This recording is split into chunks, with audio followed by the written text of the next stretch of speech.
Hello everyone, welcome to yet another episode of our Korea Let's Play here in Europa Universalis 4, going for the Chosen 1 achievement.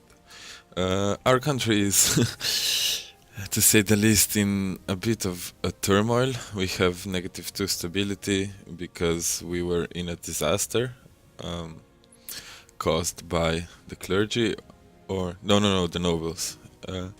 And yeah, we barely integrated our disloyal vassal Yeren up here.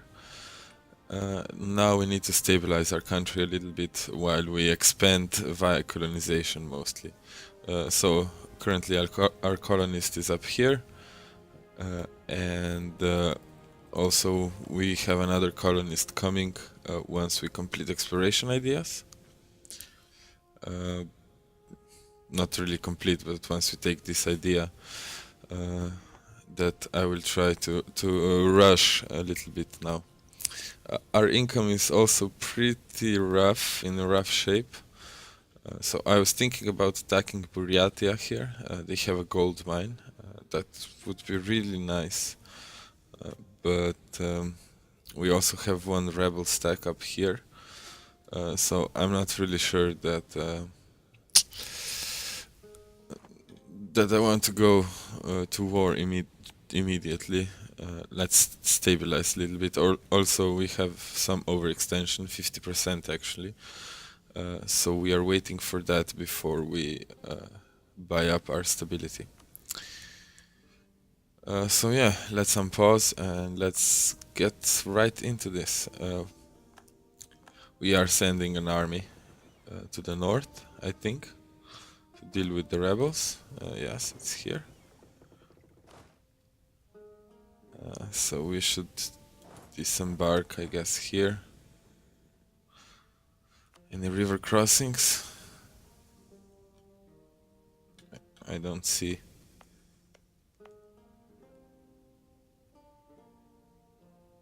Nope.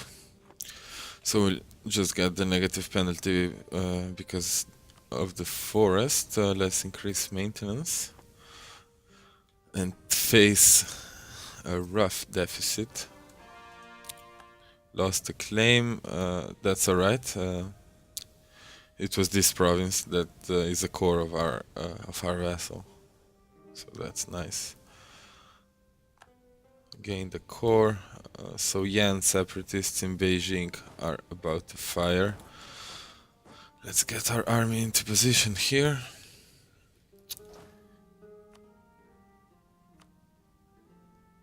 And we should finish here as soon as possible. Let's take one more month of morale recovery. Our Japanese province is doing okay.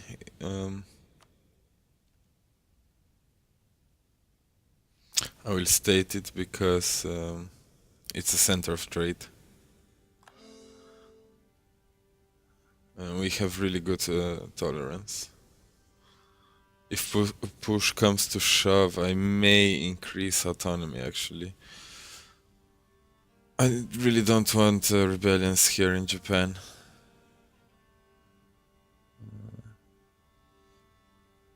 We have Aino separatists in Sakhalin. That's disappointing. And it's a really crappy province and I cannot increase autonomy. That's probably another rebellion. So the nobility demands some provinces. Let's maybe give them this one. Will this satisfy you? Yes. Okay. So we should also work on converting some of these provinces that we acquired from the vassal. Like this one, for example. Our tolerance of heathens is pretty bad. So Tengri provinces need to go. Shinto and Buddhist can stay.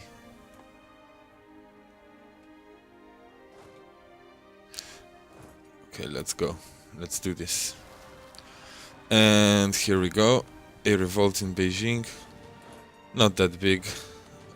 Let's spare the damaged regiments, also, although we need the cavalry.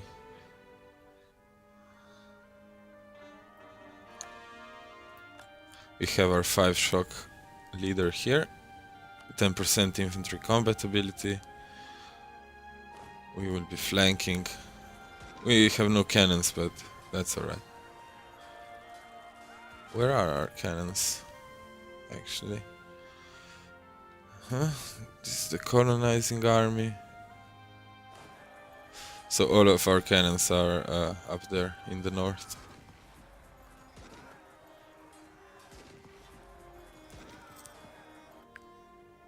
Alright. That takes care of these rebels. Next ones, probably Ming separatists. Not sure. Anyway, I will drop maintenance to virtually 0.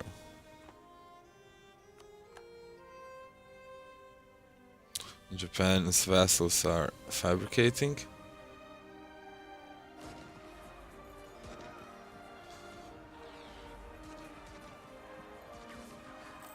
And this battle was still going and I decreased maintenance. Jesus Christ, I almost killed my entire army. Yeah, you should be always careful. I was sure the battle is over. So now we decrease maintenance to virtually 0. Let's earn some money while we wait for these other rebellions.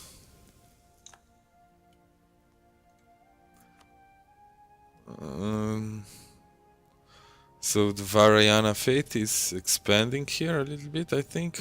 Is Mongolia Varayana? Yes, indeed, they are. But they are also Tengri? Ah, no, they are Tengri, but have Varayana as a syncretic fate. Of course. So basically, yeah, this is my domain. I really need to push into Indonesia a bit harder. Possibly vassalize Tidor or Ternate, because they are really good at colonizing and developing this area. So if we vassalize them, I'm not sure if they will colonize as much as they would if they are independent. Not sure. I think I read somewhere that subject nations don't like to colonize. Okay, Beijing is a court, so that means our of extension is 0. Nice. We have a colonized mission, but I don't want to do it before this one is finished.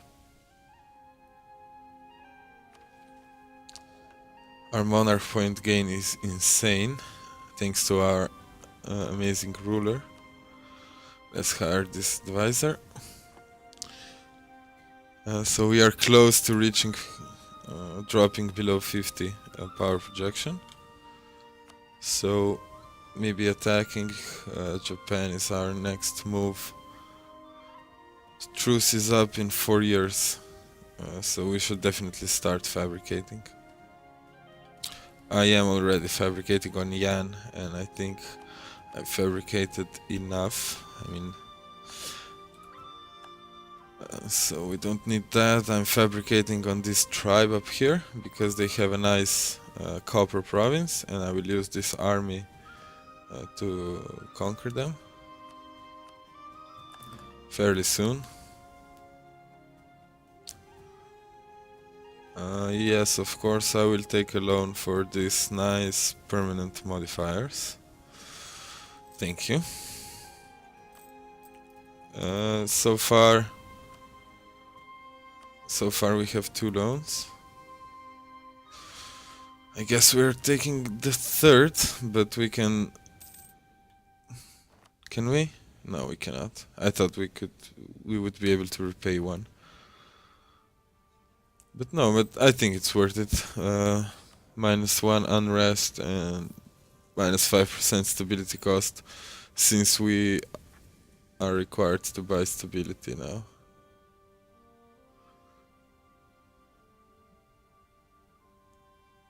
And we should do that. At least go back to 0. It will also affect our income and rooting out corruption. If we go to positive, that is the corruption part. As soon as we reach 100 next month, I'll buy one more.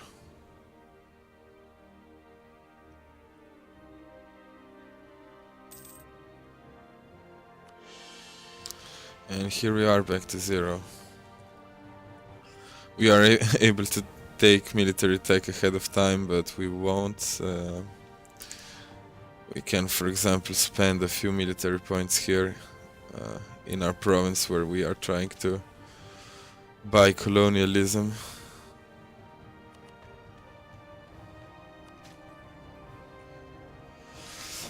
And I should save Diplo power. I forgot a little bit. Let's chill with this for a while.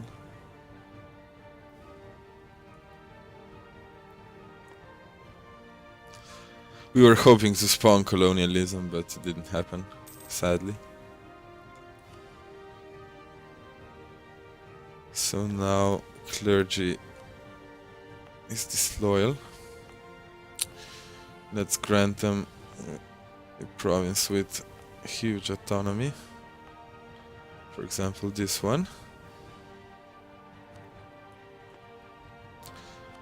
The states map mode looks like this. So virtually all of our like core Korean lands, Korean culture lands are directly under our control, so at 0 autonomy.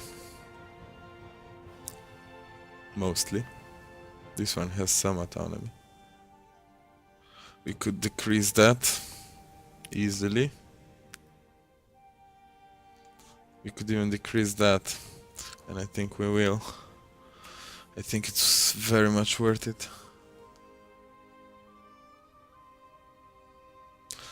.1 unrest won't hurt us. And this province here, maybe we should revoke it from the clergy and grant them one province that's more appropriate. For example, this one. That will definitely fix our income a little bit. We should start building shipyards and more ships, trade ships. So can we already build shipyards? I think we can, I'm fairly certain. 88 gold. Might as well start right now. I mean, usually I would rather gain stability, but we are heavily in debt, so I'll take the money. But I was just about to spend it on shipyards. I need to decide what I want to do. So we are paying 2.6 ducats worth of interest. Let's go for the money and let's try repay a loan. I think that's better, and the merchant guild's loyalty is more valuable to us because we are more in need of money than we are of manpower right now. We could establish new world missions. I think we should.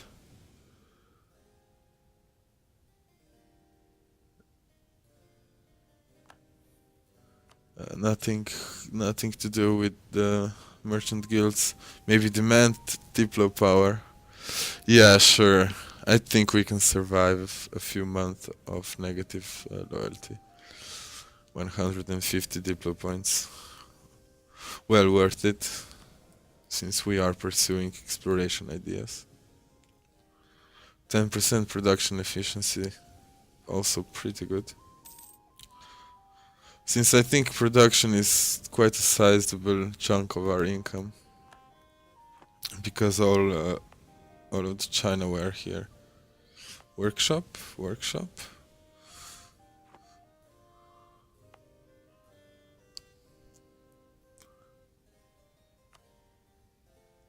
I think like 4 or 5 more development here, and we are good to go for colonialism.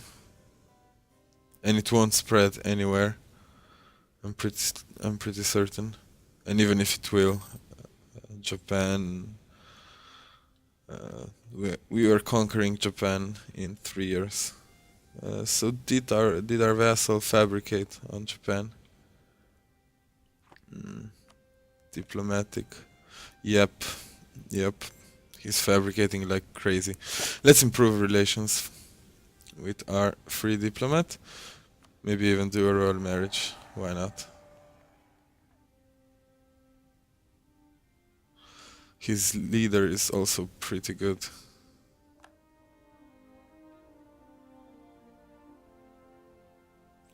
So 3rd of August we send a diplomat to improve relations.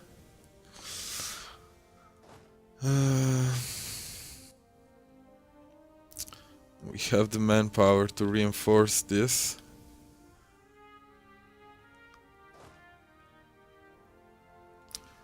Let's try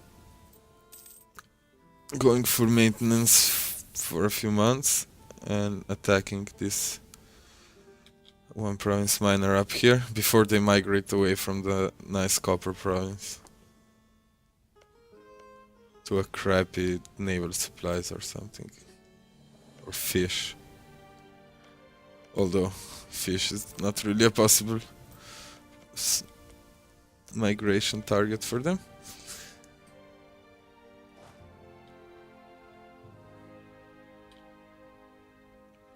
So yeah, our manpower is pretty strong. But we are way below our force limit, 20 units below our force limit. Jesus.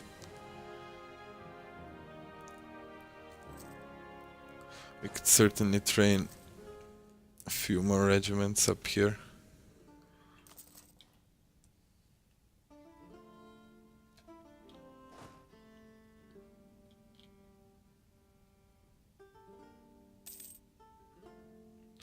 So now we can shift consolidate and declare. Not yet. Oof. Envoy travel time is painful. 1 month. I guess there's no infrastructure here. But seriously, I mean, he's probably taking a boat. This boat ride from up here to down here 1 month. I mean, it looks huge, like, compared to whatever, but this is a projection, you know. In reality, it's not the same distance relatively as for example here on the equator. But still.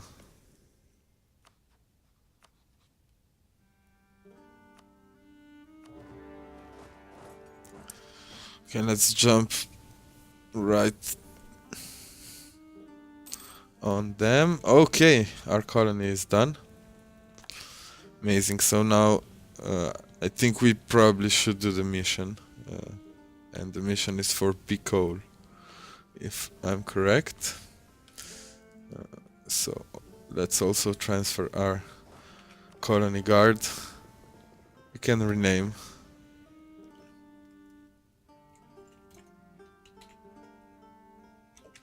The pioneer troop. Whatever. Or the frontier troop. Whatever. Let's just go down there.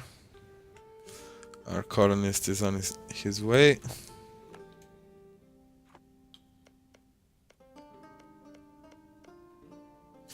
So our vassals are loyal, which is good news. Jin is barely loyal. Their liberty desire is very close to 50, but still we are earning some money from them. It's pretty much negligible, but hey, better than nothing. We can also upgrade our trade ships, and we need 300 ducats for that. So here goes our battle. Where are they escaping to?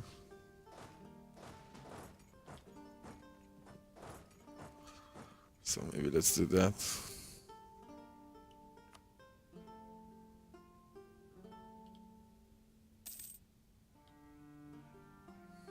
I don't know, they will get some recovery, but excuse me, they will get some recovery, but I'm pretty sure we'll crush them.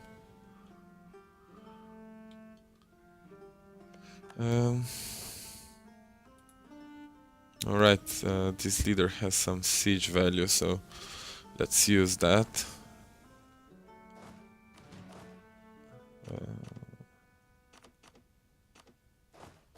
Bring their artillery, and let's go back to virtually zero maintenance.